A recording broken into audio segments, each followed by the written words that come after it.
Hello everyone and once again welcome back. In today's video we are going to discuss something related to present subjunctive mood. अब present subjunctive mood में हम क्या discuss करते हैं उसको बाद में डिस्कस करेंगे. फिलहाल let us understand the term mood. ये mood वो वाला mood नहीं है कि सर आज mood बन गया ना. इधर mood की बात हो रही है कि a verb form which refers to human intentions. तो कई तरीके होते हैं mood में सीखने के, उसमें से एक पार्ट होता है present subjunctive mood का. In present subjunctive mood, we talk about indirect orders, indirect advice, indirect suggestions, indirect जो भी चीजें होंगी इसमें सब इनडायरेक्ट ही होंगी. नेसेसिटीज, रिक्वायरमेंट, कोई चीज काफी इंपॉर्टेंट हो, उन सारी चीजों की जब हम बात करते हैं तो वहां हम बोलेंगे present subjective mood. Present subjective mood की एक खासियत होती है कि सब्जेक्ट चाहे कैसा भी हो, वेदर सिंगुलर और प्लूरल, इसके पहले जो मेन हिस्सा आया हुआ है, ये वर्ब का जो फॉर्म बना है, मेन वर्ब तो यही ना है यहाँ का, इस सब्जेक्ट के according, and this is called the main clause. वो प्रेजेंट हो, पास्ट हो, डजंट मैटर. अगर आगे आपने प्रेजेंट सब्जेक्टिव मूड लगाया है तो आपको वर्ब की हमेशा बेस फॉर्म ही यूज करनी पड़ेगी. What is the base form of the verb? Base form of the verb is nothing but the original form of the. जैसे कि मान लेते हैं कि मैंने प्ले लिखा, प्ले, तो प्ले जो अपने ओरिजिनल फॉर्म में लिखा गया है, this is called the base form of the verb. अब कई लोग बोलेंगे कि सर इसका तो फर्स्ट फॉर्म होता है, तो मैं थोड़ा बता दूं कि जो हम पढ़ते हैं first form, second form, third form, fourth form, 10th form, पता नहीं कौन कौन से फॉर्म्स, वो एक आम भाषा में यूज करने के लिए हम भले यूज कर लेते हैं, लेकिन जो इनके ओरिजिनल नाम है वो है प्रेजेंट फॉर्म.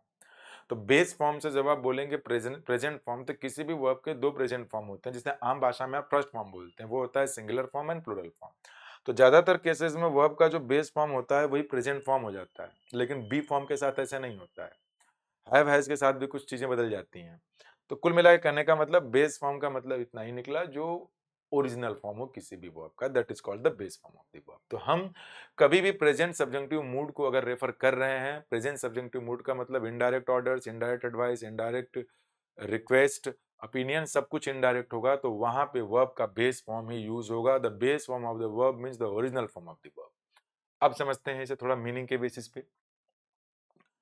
जैसे कि यहाँ पे बोला गया कि द वर्कर्स डिमांडेड, वर्कर्स ने डिमांड किया, तो अब ये डिमांड तो भाई, अब ये डायरेक्ट है कि इनडायरेक्ट है, पहले तो ये समझ लें.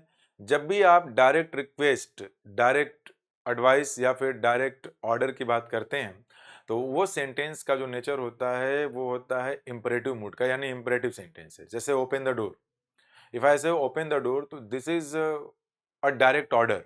डायरेक्ट ऑर्डर, डायरेक्ट एडवाइस है, जो भी डायरेक्ट आप बोलेंगे उसका subject will always be a listener, और वो वाला लिसनर यू होगा. डायरेक्ट में दोस्त भी लिसनर का काम करता है, बट उसका एक केस अलग होता है, कभी बाद में डिस्कस करेंगे.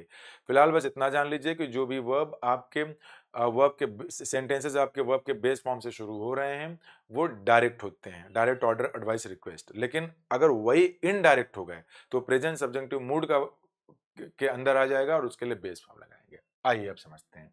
द वर्कर्स डिमांडेड, वर्कर्स ने कुछ तो डिमांड किया है. अब आगे आने वाले क्लॉज का जो सब्जेक्ट है वो है द इंजीनियर. अब इधर लगाएं क्या? वॉज सस्पेंडेड लगाएं, सस्पेंडेड लगाएं, बी सस्पेंडेड लगाएं या सस्पेंड्स लगाएं? सबसे बड़ा क्वेश्चन तो ये है. तो समझते हैं. पहले ये पता कर लीजिए कि जो ये सब्जेक्ट दिया गया है दैट इज द रिसीवर और द डूअर, क्या है वो आगे आने वाले वर्ब का. रिसीवर का मतलब कि ये इस काम को कर नहीं रहा है बल्कि इस काम को उसके ऊपर किया जा रहा है, that is called passive voice. Doer का मतलब ये निकलेगा कि वही इसका डूअर है, यानी कि जब सब्जेक्ट ही किसी एक्शन का डूअर हो जाए तो वो सेंटेंस बन जाता है एक्टिव वॉइस. अब एक्टिव पैसिव के बारे में थोड़ा समझ लें. जब आपको रिसीवर सब्जेक्ट बताना हो तो the grammatical structure is be followed by the third form of the verb. If you get anywhere this particular structure be followed by the third form of the verb, here be means is, am, are, was, were, be, been, being, सारे be के forms. अगर be के किसी भी form के साथ आपको verb की थर्ड फॉर्म दिख गई तो पैसिव स्ट्रक्चर बनेगा. और पैसिव स्ट्रक्चर में क्या होगा कि जो सब्जेक्ट होगा that subject will not be the doer of the action. ये सब्जेक्ट जो है ना, इसका रिसीवर होगा, डूअर कोई और होगा. जरूरत होगी तो बताएंगे, नहीं होगी तो नहीं बताएंगे. ठीक है, तो यानी एक्टिव पैसिव को पहचानने का सिंपल तरीका ये है. Now look at this sentences. यहाँ पे जो दिया गया है वाज सस्पेंडेड, तो B followed by the third form of the verb, this is called passive voice. यहाँ पे बी के साथ नहीं आया है तो इसका मतलब है कि ये पैसिव नहीं है, अब ये एक्टिव है. ये बी के साथ थर्ड फॉर्म है तो ये क्या बन जाएगा? पैसिव. यहाँ नहीं बी का फॉर्म आया है तो ये बन जाएगा एक्टिव. अब हमें यही पता करना था ना कि ये जो सब्जेक्ट है वो इनमें से दिए गए किसी वर्ब का डूअर है कि रिसीवर। तो एक बात समझिए, जो सस्पेंड वर्ब हम यूज करते हैं, सस्पेंड सस्पेंड करेंगे तो किसी न किसी को तो करेंगे ही, तो जिसको भी सस्पेंड करेंगे that will become the object of the given verb and in that case ये बन जाएगा ट्रांजिटिव वर्ब। तो अगर एक्टिव वॉइस में कोई भी वर्ब यूज करते हैं वो ट्रांजिटिव है तो that must have the object, तो वो object will either be a noun और अ प्रोनाउन। अब आप देख रहे हैं कि ये एक्टिव वॉइस है, ये एक्टिव वॉइस है, तो भाई इसके बाद एक ऑब्जेक्ट तो आना चाहिए जो कि सेंटेंस में कहीं दिया ही नहीं है। जब नहीं दिया है तो फिर ये ग्रामेटिकली गलत हो गया। अब इसको हटा दीजिए। इट मीन्स यहाँ जो डिमांड की गई थी वो ये नहीं की गई थी कि जो इंजीनियर है वो किसी और को जो है सस्पेंड कर दे, क्योंकि जिस किसी और को किया होता सस्पेंड तो एक्टिव वॉइस होता, अगर एक्टिव वॉइस होता तो उस वर्ब का ऑब्जेक्ट इधर होता। अब यहाँ से एक बात तो क्लियर हो गया कि जो इंजीनियर है उसको सस्पेंड करने की बात कही गई है वर्कर्स के द्वारा। अब कौन करेगा ये अभी जो भी होगा, कोई उसका सीनियर होगा या पर्सन इन हायर अथॉरिटी होगा वही करेगा, यानी कि इसी को सस्पेंड किया जाना है। जब इसको सस्पेंड किया जाना है तो अब लगाएं क्या, पैसिव दोनों है, वॉज सस्पेंडेड दिया है, बी सस्पेंडेड दिया है। ज्यादातर बच्चे लोग ये समझ लेते हैं कि sir this is written in past, तो if this is in past तो that must be in past, लेकिन वो पास्ट नहीं बनेगा यहाँ पे। क्यों? क्योंकि अगर आप इसको इस टेंस के हिसाब से यहाँ बदल देंगे तो ये टेंस हो जाएगा, ये प्रेजेंट सब्जेक्टिव मूड नहीं बनेगा।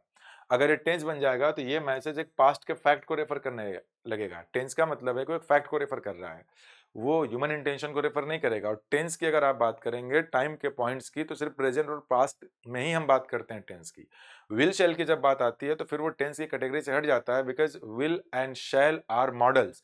मॉडल्स टेंस नहीं बताते, ह्यूमन इंटेंशंस बताते हैं। टेंस में या तो कोई चीज है या तो नहीं है, जबकि ह्यूमन इंटेंशंस में वो अभी है ही नहीं। वो बात अलग है, फ्यूचर की बात बता रहा है तो फ्यूचर टेंस के नाम से उसे हम पढ़ लेते हैं। अब हम थोड़ा इधर आते हैं। अब इसमें अगर मैंने वॉज सस्पेंडेड लगाया तो उसका आधार तो यही है वॉज चूज करने का कि ये पास्ट है, तो ये पास्ट कर दिया, तो इसका मतलब है कि पास्ट का ये एक फैक्ट है। अब आप मुझको एक बात बताइए कि अगर ये सेंटेंस दिया गया है कि द वर्कर्स डिमांडेड, वर्कर्स ने अगर डिमांड किया है तो जिस चीज की उन्होंने डिमांड किया है, जो चीज हो गई होगी उसका डिमांड किया होगा, या जो डिमांड किया है जिस भी वक्त डिमांड किया उसके बाद उस चीज को होने या न होने की डिमांड करेंगे। तो खोपड़ी थोड़ा सा यूज करेंगे तो समझ में आएगा। तो डिमांड उसी चीज की जाती है जो चीज अभी हुई नहीं है। अगर आपने डिमांड किया है तो वो चीज अभी जिस भी वक्त आप डिमांड करेंगे वो आगे करना है। तो जिस भी चीज की आप डिमांड इस सेंटेंस में किए हैं वो एक इनडायरेक्ट डिमांड बन गया। क्यों इनडायरेक्ट डिमांड बन गया? क्योंकि यहाँ का सब्जेक्ट यू नहीं है, लिसनर नहीं है, ये इंजीनियर को निकालने की बात की गई है कि भगाओ इसको यहाँ से, इंजीनियरिंग करेगा यहाँ पे आके। तो ये जो बात बोला गया है प्रेजेंट सब्जेक्टिव मूड में, indirect order, indirect advice, indirect request, demand, order, necessities, सारी कोई चीज में इंपरेटिव लग गया, सब कुछ भी लग गया, जिससे ये पता चले कि जिस भी वक्त वो बात कही गई है उसके आगे उस काम को किया जाना है तो प्रेजेंट सब्जेक्टिव मूड बनेगा। उसके लिए आपको वर्ब की हमेशा बेस फॉर्म यूज करनी है। तो पैसिव वॉइस में भी अगर आप यूज करेंगे तो ये वाला जो वर्ब दिया गया इसी के बेसिस को हम मानेंगे।